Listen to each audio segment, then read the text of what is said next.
2021 August മുതൽ 2023 March വരെ 5 സന്ദർഭങ്ങളിലായി തന്നെ ബലാത്സംഗം ചെയ്തു എന്നാണ് ഈ പരാതിയിൽ യുവതി പറയുന്നത്. കോഴിക്കോട്, കൊച്ചി, ഏലൂരിലെ സുഹൃത്തിന്റെ വീട് എന്നിവിടങ്ങളിൽ വെച്ച് ഈ പീഡനം നടന്നു. വേടനുമായി സാമ്പത്തിക ഇടപാടുകൾ നടന്നിട്ടുണ്ടെന്നും താൻ മാനസികമായി വലിയ തോതിൽ തളർന്നെന്നും ഡിപ്രഷനിലേക്ക് പോയെന്നും ഒക്കെ ഈ യുവതി പരാതിയിൽ പറയുന്നുണ്ട്.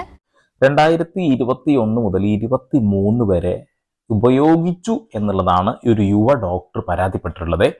ഈ ഒരു വാർത്ത കേൾക്കുമ്പോൾ തന്നെ നമുക്കതിന്റെ ഗൗരവം എത്രത്തോളം ഉണ്ട് മനസ്സിലാവും. കാരണം 2 വർഷം വേണ്ടി വന്നു തൃക്കാക്കര പോലീസ് സ്റ്റേഷൻ ഒന്ന് കണ്ടെത്താൻ ആ യുവതിക്ക്. ഒരാളുടെ കമന്റ് ആണ്, ഈ ഡോക്ടർ തന്നെയാണോ, അല്ല അക്ഷരാഭ്യാസം ഇല്ലാത്ത ആളാണോ, അല്ല ഇവിടുത്തെ നിയമങ്ങൾ അറിയാത്ത ആളാണോ എന്നുള്ളതാണ് ചോദ്യം. ഇത്തരം കേസുകൾ കാണുമ്പോൾ, ഇത്തരം വാർത്തകൾ കേൾക്കുമ്പോൾ തീർച്ചയായിട്ടും നമുക്ക് മനസ്സിലാക്കാൻ കഴിയുന്ന ഒരു കാര്യമുണ്ട്, ഇതൊരു പകുതി ശതമാനം നമുക്ക് വിശ്വസിക്കാൻ കഴിയുള്ളൂ എന്നുള്ളത്. ന്യൂസിൽ വരുന്ന വാർത്തകൾ അത് എത്രത്തോളം പെരുപ്പിച്ച് കാണിക്കുമെന്ന് നമുക്കറിയാം. വേടൻ കൃത്യമായി പറഞ്ഞൊരു കാര്യം, എൻ്റെ കയ്യിൽ ഒരു ശബ്ദ സന്ദേശം